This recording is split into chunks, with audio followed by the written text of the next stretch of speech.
that the signal lights on the line were flashing randomly. The other is the absence of a radio in the cab, which forced the first train to stop at a phone point to report the signal problems. This morning, the Transport Secretary Paul Channon agreed that it was ridiculous that many British trains did not carry radios. It now seems yesterday's disaster was caused by a combination of faulty signalling equipment and slow communications. At least one and possibly two sets of lights flickered as the train from Basingstoke went past. The driver wasn't sure what he was supposed to see, so, according to British Rail, quite properly he stopped at the first suitable signal to report the fault. But he couldn't contact the second train.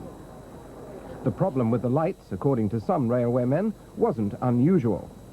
In March this year, when I had to physically go outside the signal box with a red flag and stop the train from smashing into the back of another train. I reported this incident and I haven't heard anything since. The reason the first driver had to stop was to telephone the controlling signal box.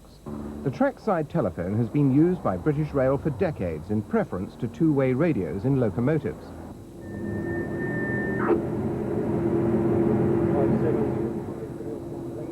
Suitable cab radios have been available for many years, and they're used, for example, in the remoter parts of Scotland for the latest signalling system. But Southern Region's policy on radios is to give priority to new driver-only trains. It's a policy which will probably now be changed.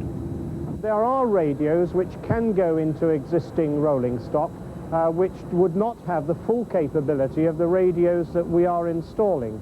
But obviously, arising out of the accident, we will reconsider to see whether there are any benefits by installing radios earlier than we had planned.